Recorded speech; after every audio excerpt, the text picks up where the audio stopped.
Gracias. Como lo habíamos platicado, está con nosotros el arquitecto Aminadab Pérez Franco, un conocedor de los asuntos políticos de los partidos, especialmente del PAN. Arquitecto, bienvenido. ¿Qué tal, Ricardo? Un saludo para ti y para todo el auditorio. Bueno, déjeme decirle que hay crisis en algunas instituciones del Estado, lo sabe la audiencia, y bueno, pues vamos a empezar con el Tribunal Electoral. ¿Qué está ocurriendo en el Tribunal Electoral, Aminadab? ¿Por qué esta decisión de una mayoría de integrantes que echan a su expresidente y hay quienes dicen que fue ilegal? Platíquenos, ¿realmente es legal esto que está ocurriendo en el tribunal? ¿Cuál es su impacto? ¿Cuál es su alcance? ¿Y crea una crisis constitucional? A ver, el primer asunto es que desde hace mucho tiempo en el tribunal ha habido una situación donde el magistrado presidente, que fue instituido el magistrado Vargas, pues había venido actuando de una manera muy desasiada respecto a sus pares, ¿no? O sea, había manejado el tribunal con criterios a veces muy personales, muy sujeto a presiones quizá del gobierno federal en materia electoral, y entonces el problema es que hubo un creciente descontento de los demás magistrados y llegaron a esa decisión extrema de destituirlo, ¿no? Y finalmente, pues él tenía un periodo para el cual estaba electo y todo, y el hecho de que se rompa ese orden, pues claro que es una alteración a lo que es el funcionamiento de la institución, pero lo importante aquí es identificar qué se debe a las mismas actitudes del magistrado presidente que llevaron a este tema extremo, ¿no? O sea, tenemos las resoluciones que hubo,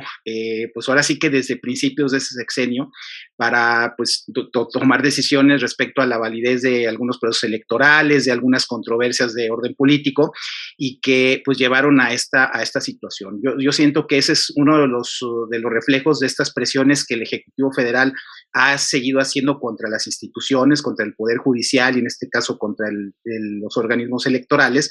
Y pues a mí me parece que sí es una situación delicada porque desgraciadamente este hecho abrió justamente el frente del presidente de la República, que empieza a atacar y decir que todos los magistrados tienen que irse, que todos tienen que el Poder Judicial está podrido y que no sirve, etcétera, etcétera. Y eso pues es un grave daño a esa institución, que justamente es la que busca que las controversias electorales pues no se resuelvan ahora sí que con uso de la fuerza o con violencia, sino con el Estado de Derecho y la razón, ¿no? Ahora, ¿es legal? Pues hasta donde yo he podido investigar, pues no es legal, pero el hecho es que pues no hay salida, ¿no? En estos casos está interrumpida el periodo para el cual fue electo el magistrado Vargas, pero pues tampoco es sostenible que permanezca en las mismas condiciones. Incluso el presidente de la Suprema Corte se manifestó en el sentido de que es insostenible. Entonces ahí tiene que haber una solución política que abra paso a alguna alternativa que haya de un mando transitorio, etcétera, como el que ya está dando con un nuevo presidente electo, y que eso sea lo que finalmente resuelva esa situación. Ahora, tanto el INE como el Tribunal Electoral, que son las instancias electorales máximas en México, han sido víctima de una persecución abierta desde el poder, desde el propio presidente. ¿Esto cómo repercute en los procesos electorales, en la certeza, en la limpieza, en la transparencia, etcétera, en la credibilidad? ¿Altera el funcionamiento de estos órganos electorales? A ver, a mí lo que más me preocupa es la actitud del presidente de que las cosas que funcionan bien en este país las quiere destruir. Yo creo que en la elección del 6 de junio se vio un organismo que con toda eficacia nos dijo esa noche cuál fue el resultado de las elecciones de manera precisa, de manera pulcra, de manera inmediata, es decir, teníamos rápidamente qué porcentaje de gente fue a votar, qué partido se había ganado, y prácticamente no ha habido controversias, ¿no? Hay por ahí algunos casos que estarán justamente impugnados, pero en términos generales la elección, que además la hicieron cientos de miles de ciudadanos, pues fue muy, muy eficaz, ¿no?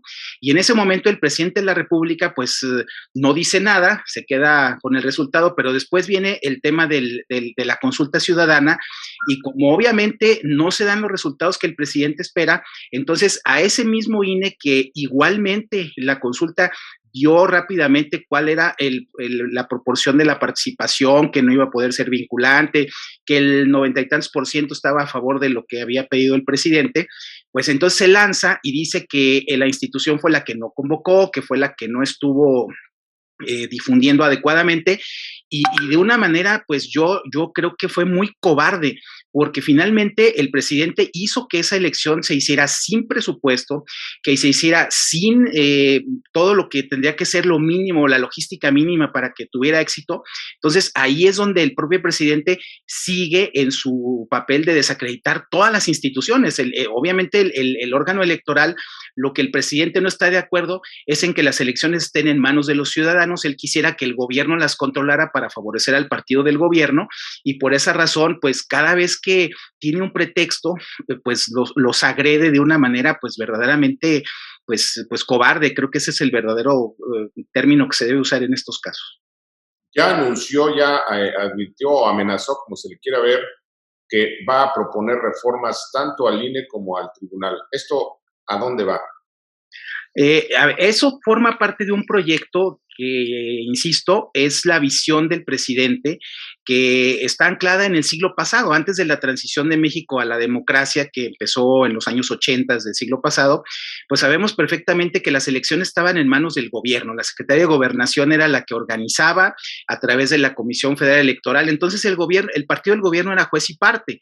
Lo que sucedía entonces era que pues la oposición estaba pues indefensa ante los abusos, ante los recursos públicos que se utilizaban, ante los procesos electorales amañados para favorecer al partido oficial. Toda esa historia que ya nosotros pensábamos haber superado es la realidad que quisiera el presidente para que Morena ganara de todas, para que pues obviamente las impugnaciones de la oposición pues no cayeran no tuvieran ningún efecto. Entonces, ese es el problema, que él está empeñado en que su visión de México la tiene que imponer a golpes, a descrédito, y va contra todas las instituciones. Las electorales son una de tantas, iguales que en el caso del Poder Judicial, de los organismos autónomos, del Banco de México, de los gobiernos locales. Todo lo que no sea el poder absoluto de él es atacado desde la presidencia. Y eso es algo que tenemos que cuidar los ciudadanos y los políticos. En un minuto, Aminadab Pérez Franco, ¿qué están haciendo los partidos para evitar esto? ¿A dónde hay que acudir? ¿Hay instancias internacionales? ¿Hay instancias locales? ¿Qué hacer? En un minuto. Los partidos políticos, desgraciadamente, están ahorita en sus procesos de renovación de dirigencias internos. Creo que, pues, más allá de alguna declaración que algunos lanzan, yo no veo que haya una actitud de defensa. Sí hacen declaraciones que le dan su respaldo al consejero presidente, al INE. Se quejan mucho del tribunal porque, desgraciadamente, tenemos esta idea de que, pues, si no nos favorecen las decisiones, entonces no estamos muy conformes. Pero, pues, el problema es que los ciudadanos tenemos que defender la democracia y el valladar de la democracia en México es el Instituto Nacional Electoral. Si ese organismo se colapsa, entonces sí estamos en un riesgo cada vez más grave de que México caiga en una dictadura. Si nos permite, vamos a una pausa. No se vaya, tenemos más.